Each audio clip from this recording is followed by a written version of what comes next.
Okay, we're going to try that again. Looks like we're good to go. I'm not sure what happened, but when I started before, my screen here on my phone froze up. So if you were watching then, I'm sorry that we cut you off. Thanks for staying with us. And we're going to get started. I'm here with my favorite carbonated beverage and a whole bunch of stuff to talk about. So let's just jump right into it. First off, just a little report that about the week. One of the really cool things this week was actually yesterday, Sunday. We attend Fellowship Baptist Church. Fellowship Baptist Church, Lakeland, Florida, is our sending church, and it's an outstanding sending church. It's the best sending church I've ever had. It's also the only sending church I've ever had, but still, it's got to be the best. And this was a great Sunday. They're all great Sundays, but this was really great. Pastor Richard Pyatt is our pastor, Dr. Richard Pyatt, otherwise known as the Bishop of Lakeland, and he was preaching he's preaching through the sayings of Christ on the cross, and he came to "It is finished," to Telestai. And it was just a phenomenal message, and I would encourage you to go to sermonaudio.com, look up Fellowship Baptist Church, Lakeland, Florida, or look up Richard C. Pyatt, P-I-A-T-T, and download this latest message. I'm not sure when it goes live on Sermon Audio. It was just very good, very powerful. He brought out a couple things, and without spoiling it too much, one of the things he talked about, I've always thought of tetelestai, that's the one Greek word that's translated, where in English it's translated, "It is finished." That's what Jesus said, or what would have been said in Greek, tetelestai. And one of the ways that word is used was used originally is that of an artist. I've always heard it thought of as a conquering hero, and he wins the battle, and tetelestai, it is finished. Well, there's that. But another way it was used would be an artist painting a great work of art, and he steps back and says, tetelestai, it's done. And there's nothing more to be added. And from that, he brought out an extremely good and powerful point, and that is that the gospel is complete, it's done. Anything that is added to it is vandalism. Just like a painting, if you have a finished painting and someone comes along and does something to it, it's vandalism. Well, anything that's added to the gospel is vandalism. So if you have the social gospel, that's vandalism. You've added to the gospel. If you have the prosperity gospel, it's vandalism. If you have the theology of what's it called? Liberation theology, and what they do, it's kind of related to the social gospel. It's vandalism. That's a very powerful point. When you do download it, by the way, listen for the phrase, and it was in this context that the phrase was said. He was talking about the heresies that are added onto the gospel, and he said it comes from I have it written down here. I want to get it right. Yeah, he says it's a stench from the armpit of Satan. That's what I like about my pastor. He understates things so much. A stench from the armpit of Satan. Go to that sermon audio thing, and I'm sure you'll be blessed. We were blessed. And then in the evening, we had a missionary, another one of the missionaries our church supports, Richard and Charity Jertberg. They're missionaries to Madagascar, and God is bringing them through a real time of trial. And our brother Jertberg, he got up and just gave a powerful testimony about what God is doing in their lives. Now you can look them up too. Jertberg, the last name is Jertberg, and they're outstanding people and just bleeding missions. And it was phenomenal. It is phenomenal to see what God is doing and to hear the testimony of this young couple as they're going through several trials at the same time. Really, really great. I'm not sure if that's going to be up on Sermon Audio also, but if it is, you should definitely listen to that also. A couple updates on the website, and I'm going to put these here. Go over to my computer here and put these in the comments section. First of all, I want to talk for a little bit about our friend Francivaldo. I've mentioned him before, I do believe. Francivaldo is a friend of ours. I'm trying to make sure I get this right on the.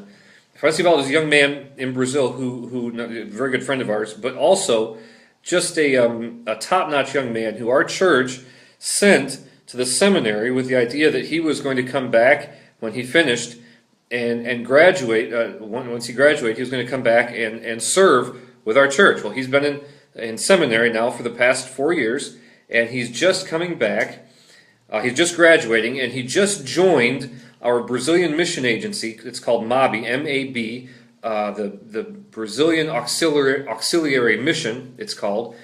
And, excuse me, and it's and even before he graduated, which I don't know if that's happened before or not, but it's not a common thing, but before he graduated, he has joined MAB, so that as soon as he graduates, he can go and raise support there among the Brazilian churches. And his goal is to come back and work with us. So I just put a link there on the comments section. You can check that out.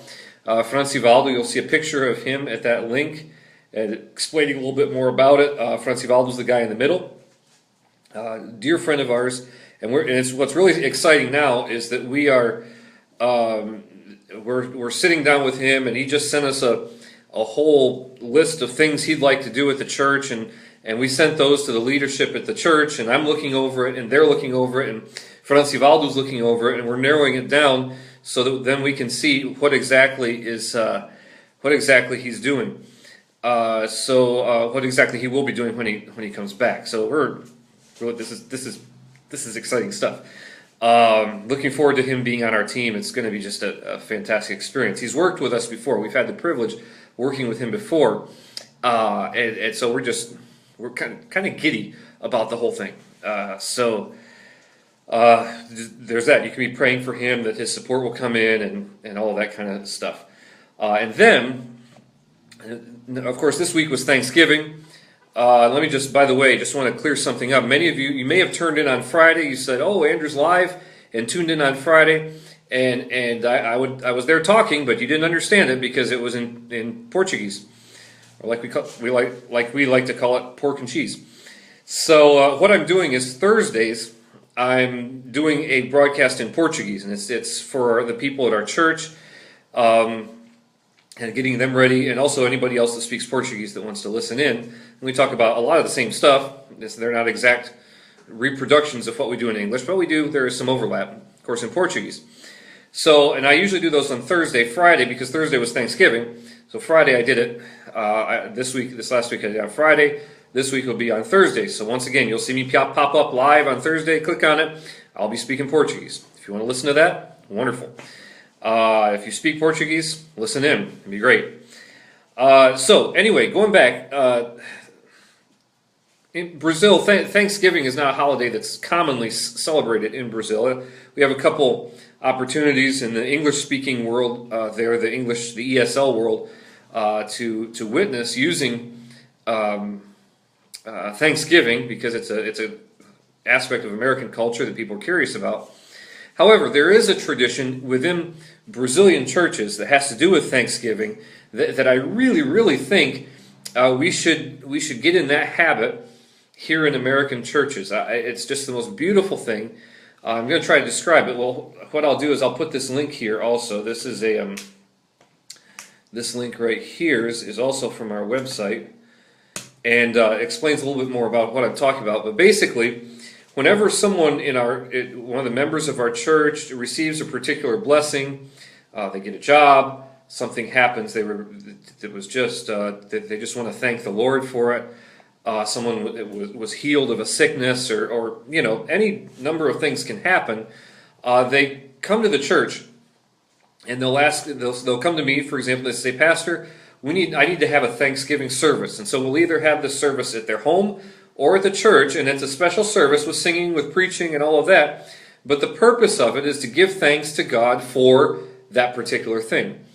Really, really neat tradition. And so this last week, when we're celebrating Thanksgiving up here, coincidentally, one of the ladies in our church called for a Thanksgiving service for the church. The reason was her husband had walked away from the Lord several years ago. And God had really been pressuring him. I mean, pressuring him with circumstances in his life. Some things happened that got the guy seriously in trouble. I mean, we're talking trouble with the law, like really, really bad. And this woman is one of the most faithful, and in fact, she's one of the charter members of the Ebenezer congregation. In fact, she's one of the people that is responsible for there being an Ebenezer congregation. So, and we've been praying for her and for her husband, and it's just been just some really heart-wrenching times. Well, two things happened just recently. Number one, God, in His sovereignty and His goodwill, saw fit to alleviate some of the problems he was having in the law. Like, basically, he's not going to jail. And so this was a huge relief for her and for her family.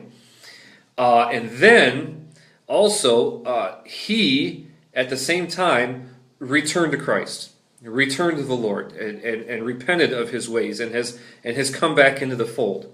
And so this was the motive for great rejoicing in our church. Of course, great rejoicing in our family. So the website I put there, you can click on that, and you'll see our church gathered just to praise God for that happened. And it wasn't a normal service. It was during the week. It wasn't one of the normally scheduled services. It was a service gathered just to do that. And so, and I've been at these services where they'll call, we sold our house, let's get together and praise God. I think that's just such a beautiful thing. It'd be a great thing for churches in America to do. Romans chapter 1,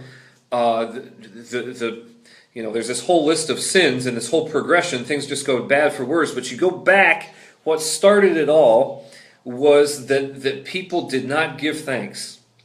And I think if anybody should be constantly giving thanks and looking for opportunities to get together to give thanks, it's the people of God. So, it's a Brazilian tradition. I love this tradition in our churches there. I think perhaps we as American churches, we should also think about doing something like that. All right, we got some other stuff to talk about. You can read that article there. And so earlier today, I kind of gave a teaser for this little broadcast, and I said we were going to be talking about Fidel. So, why Fidel? Well, of course, if you've been watching the news, you know that Fidel Castro has assumed room temperature. He is no longer in the land of the living. He has met his maker. I'm guessing that meeting was somewhat awkward for Fidel, as he was an atheist, and so did not believe in his maker. That had to be a surprise. And then it was not pleasant because Fidel was a very, very evil and vile and wicked, cruel man. So we have that happen, and of course you all saw you've seen the images of the Cubans who are jumping up and down and dancing. And some people have found that macabre. I don't think so. I read in Proverbs, I believe it's 11:10, when the wicked perish, the righteous rejoice. And it doesn't say that's a bad thing. And so there are wicked people who die, and they're so wicked and had so much influence over people that when they die, that the people they oppressed rejoice. So I don't begrudge the Cubans for that. In fact, I have to admit I was not sad, all right, when that happened. A lot of people have asked, and there's a lot of discussion going on online also about the effect this will have on Latin America as a whole, and even on Brazil. So I want to talk about that for just a little bit. What this has to do with Brazil. Well, when I first went to Brazil years ago, one of the things that surprised me, one of my culture shock issues, was hearing people, even brothers in Christ, speak in glowing terms of Fidel Castro. At that point in time, this had been in the early 90s, they had somewhat of a romanticized view of Fidel Castro. And what I knew about Fidel Castro was he persecuted Christians, which is true. He did. So to get to Brazil and hear Christians talking in glowing terms and in even romantic terms of Fidel Castro, really what kind of was a whiplash in terms of culture shock. And some of my dear friends in Brazil at the time, and even continuing today, are of a leftist bent. And so for anyone in Latin America who is of a leftist bent, Fidel Castro is a hero. And since that time, up until just recently, there was kind of a new wave of leftism. You know, after the Berlin Wall fell, leftism and socialism kind of fell into disrepute in Latin America, but they did not give up. They just reinvented themselves and then repackaged themselves and began winning elections and until the last 15 years or so, there rose up a kind of a leftist bloc in Latin America, in the presidents of places like Venezuela and Bolivia, and Uruguay, and of course Brazil, and other. I'm missing one, but anyway, and others. They rose up, and of course these guys, their hero is all Fidel Castro, and so the president of Brazil, the former. 2 presidents ago, Lula, Fidel Castro, he was all lovey-dovey with Fidel. His successor, Dilma, she was, but within Brazil, Brazilians began to see firsthand the consequences of leftist economic policy. This has nothing to do with social policy, but they began to see firsthand the consequences of leftist economic policy, and the Brazilians have become very, very upset. They're upset at corruption, but there is a leftist economic policy has also fallen on hard times. In fact, when I got up on Saturday and I went to have my devotions, and I opened up my computer, and one of my former students popped up. I didn't know anything about Fidel passing away. One of my former students popped up, and he said, "Hey, professor," he said, back when you were teaching us, I taught economics at that school, said, back when you were teaching us, you said that when Fidel died, there would be a massive party in Miami. And I said, he goes, "Do you remember that?" I said, "Yeah, I remember saying that." He goes, "Well, guess what?" And so then I went online and looked, and of course, and it's true, there's a massive party in Miami. So the leftist philosophy has fallen on hard times in Brazil, and the leftist economic view has fallen on hard times. And so, and one of the things that did it, by the way, has to do with Cuba. One of the things that Castro is known for, and even people like the Canadian Prime Minister, they speak in glowing terms of Fidel Castro, and they always talk about his medical. The strides he made in medicine in his own country, and the medical system he put up, and how he exported doctors to other countries. Well, I happen to live in one of the countries where he exported doctors, and that's Brazil. There was a program set up by the last president of Brazil, the one that got impeached, called Mais Médicos. And basically what it was, Brazil was having a hard time in their socialized medical program getting doctors to go to rural areas, and so they imported all of these doctors from Cuba. And Cuba had graduated all of these doctors and couldn't pay for them, so it's one hand washing the other. And they went there, and it was a huge deal. It was a huge controversy in Brazil. The medical community did not like it at all, and I've talked with several people. In fact, I have a friend. I'm going to hopefully put some more details of this up on our website so you can see. So these doctors came to Brazil, and observations that people in the medical community gave to me were these.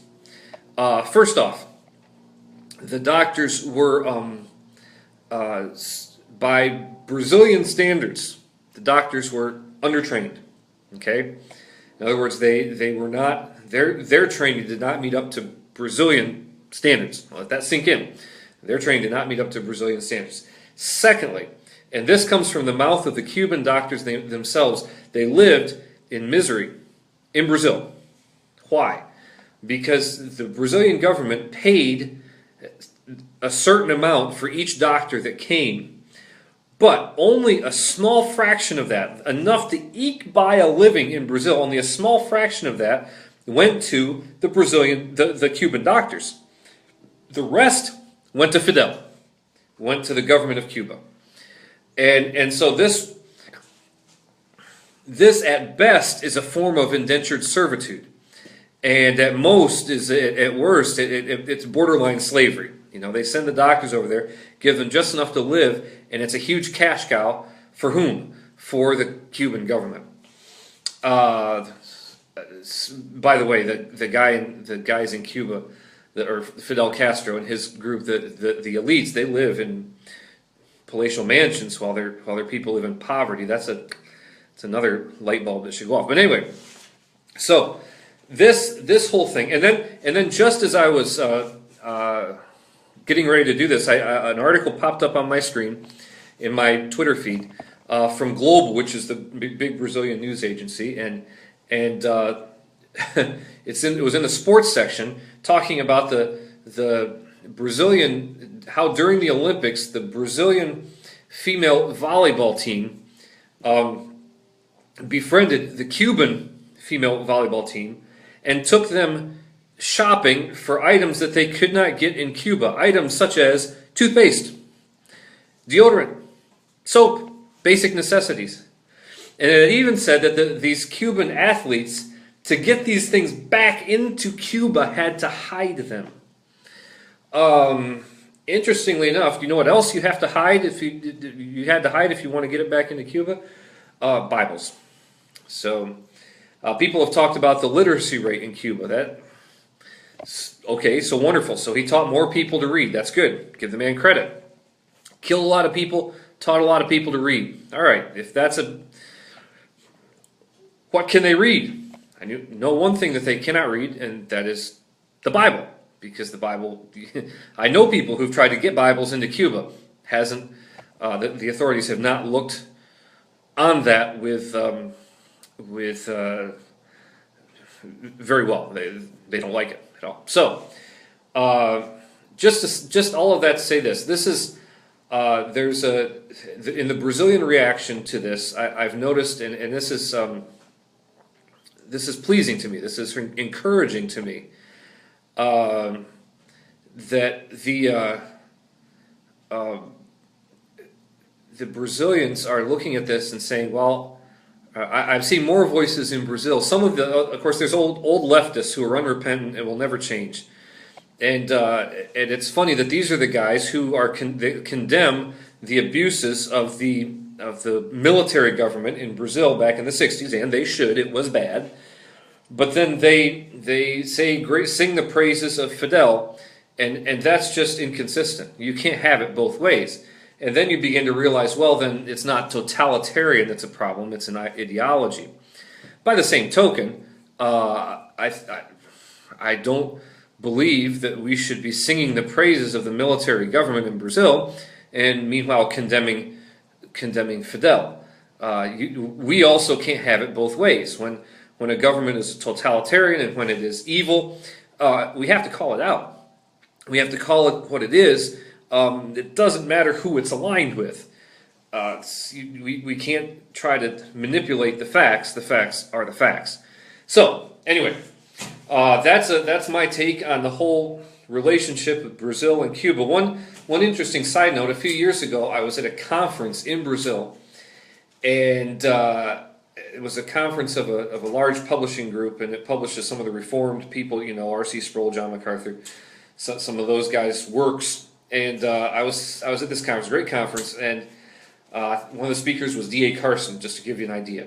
And one day I went to sit and eat, and I sat next to a guy, and I started talking to him in Portuguese, and he started talking to me in halting Portuguese, let me know that Portuguese wasn't his first language. I asked him where he was from. He said Cuba. And I had the greatest visit, and I was trying to find this picture, and I didn't find it. I have a picture of him somewhere. The greatest visit with this brother in Christ from Cuba.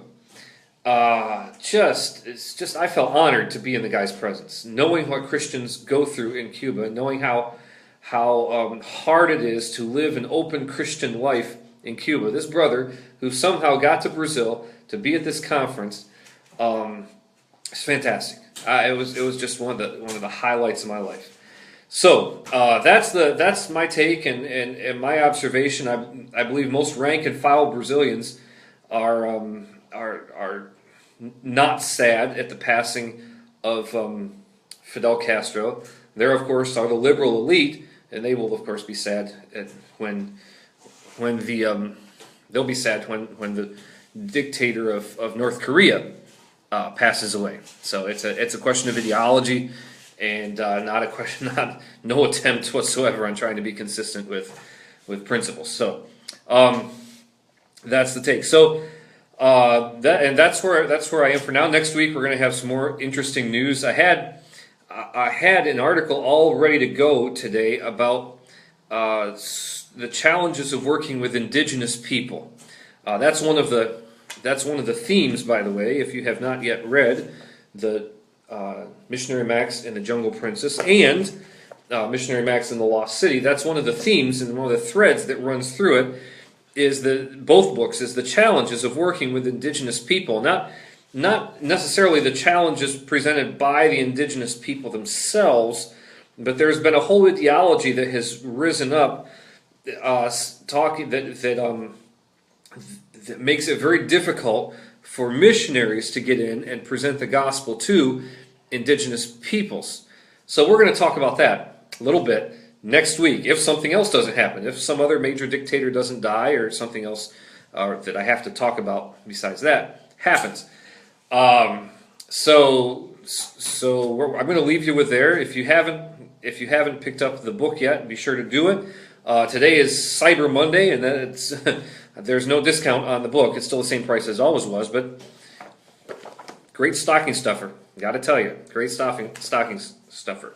So be sure to show up next week. We'll talk about indigenous policy and what some of the things people face and we face in Brazil and other Latin countries when working with indigenous people or trying to work with indigenous people. So show up for that. Should be a good talk. Thanks for listening. Thanks for taking a little time out of your day to listen to me talk. I don't know why you would do that, but thanks for doing it.